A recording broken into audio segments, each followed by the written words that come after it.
I've always been a believer in local. Supporting the little guy? That's the only explanation I can give you for why I ever decided to trust the Willow Creek Credit Union with my hard-earned savings. Looking back, that was my first and greatest mistake. The foundational error that led to this entire mess. Willow Creek wasn't a sleek glass and steel behemoth. It was tucked away in a strip mall, cozy, with that faint musty smell of old carpet and paper. I liked the idea of it. The personalized service, the friendly faces, but you know what they say. Hell is paved with good intentions, and apparently so are small credit unions with antiquated systems. The first sign of trouble was innocuous, almost laughable. I was at the ATM, trying to pull out a couple $100, and the machine just sputtered out a generic error message. Transaction cannot be completed. My blood pressure ticked up immediately. I knew I had the funds. I was meticulous about my balance. I walked inside, and that's where I met Marcia, the clerk who was just as tired of her job as I was of fighting with a broken machine. She didn't even look up. "The system's been glitchy all week," she mumbled, pushing a small, laminated card under the glass. "Here. Use this code at the machine. It's a direct deduction feature. Bypasses the card reader validation. Special feature for our best members." It felt a little shady, like being given a backdoor key, but I was just trying to get my own money. I used the code, the cash slid out, and I walked away, relieved, not realizing I just handed them the rope they'd used to hang my finances. The financial guillotine dropped a few days later. I was at the checkout line when my debit card was declined. The screen flashed insufficient funds. My stomach dropped. I checked my phone. My bank app was showing a zero balance. A cold, visceral fear shot through me. My rent money, my grocery money, all of it was gone. I called Willow Creek immediately. This is where the story shifts from a simple banking error to a systematic campaign of disrespect. The woman on the other end, a call center drone named Brenda, explained it to me with the patience of someone talking to a particularly slow child. "Sir, your account has been flagged for a system integrity review. The cash you withdrew last week, the one using the manual code, there was an accounting lag. It took too long for that money to be deducted. The system automatically flagged your account for what it perceived as a potential overdraft or fraud. I hadn't gone into overdraft. The bank had issued the code. It was their system error. And yet, the consequences were all mine. For over a month, my entire financial life was locked down. I was surviving on emergency credit cards and the kindness of friends. The agony was not just the lack of money, but the sheer mind-numbing powerlessness.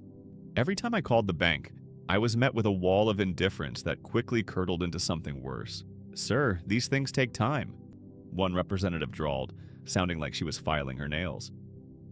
Then came the true kicker. I was speaking to a supervisor, trying to keep my voice from shaking with fury, explaining that my name was being dragged through the mud with bill collectors. "Look, Mr. Petrov, with a name like that, you can't really be surprised our system is a little extra cautious, can you?" The supervisor's tone was a sickly sweet blend of condescension and casual xenophobia. The air left my lungs. My last name, a perfectly normal, non-suspicious name from my mother's side of the family, was being weaponized against me. They didn't just lose my money, they were judging my very existence. The frustration I had felt suddenly solidified into a cold, hard resolve. This was no longer about money, this was about dignity. The next day, I was on a video call with my family back home, venting my spleen. My face was hot, my hands were gesturing wildly. I was running on 4 hours of sleep and pure incandescent rage. My younger cousin, Max, a 20-something digital ghost who lives online, was listening intently. When I finished, the silence on the call was broken by a mischievous smirk spreading across his face. "So, they don't like foreign names, huh?" he said. "They like their America to be neat and tidy, don't they?" He then told me about a service he'd stumbled upon, a niche Russian website.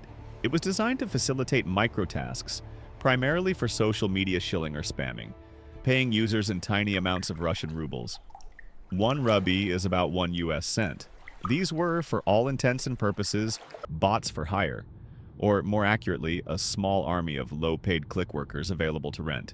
Max explained that the site let you specify the geolocation of the profiles you wanted to use. You could choose American-sounding profiles, complete with generic names and photos or profiles from other locales. I felt a giddy, almost illicit thrill flood my system. It was the moment the powerless victim decides to pick up a weapon.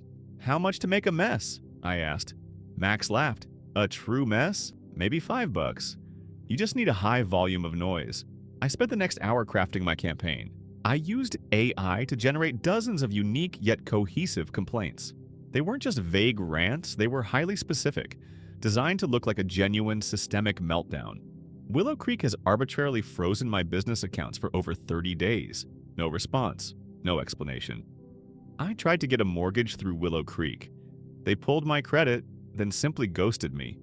My home purchase is now dead. The tellers at Willow Creek were openly rude and condescending when I asked a simple question about a fee. Shocking service. I even used a few that hinted at the bank's discriminatory practices, focusing on their thinly veiled xenophobia. A tactic I knew would hit the most sensitive nerve for a small, image-conscious local business. I logged into the Russian service. Total cost for 300 targeted posts across Facebook, Twitter, and Yelp, all within a 4-hour window, using American-looking profiles to ensure the maximum local impact. $3.17. The most well-spent $3.17 of my entire life. I hit the execute button and leaned back in my chair, the adrenaline buzzing through me like electricity. It felt like launching a cruise missile powered by sheer pettiness. I went to Willow Creek's Facebook page 30 minutes later, and the silence was shattered. The comments section was a battlefield. It wasn't just my 300 posts, the sheer volume had triggered the algorithms. Genuine customers who had been simmering with their own complaints for weeks saw the activity and piled on. The complaints were coming in faster than the bank's social media manager could delete them. The 300 seeds of chaos I planted had bloomed into a full-blown digital riot. The system works because most people feel too small to fight back. They rely on our fear and our compliance. But sometimes when you're backed into a corner and your dignity is on the line, the cheapest, most ridiculous tool becomes the most effective weapon. All it took was a little digital anarchy to remind them who they were actually working for. Have you ever been on the receiving end of a corporate injustice that made you see red? Did you find a clever, proportional way to get back at them? Tell me about it in the comments below. Like this video if you think the little guy always deserves a win, and subscribe so you don't miss the next story of sweet revenge. Share this with anyone who needs a little inspiration to take back their power. Until next time, stay safe out there, and keep your rubles close.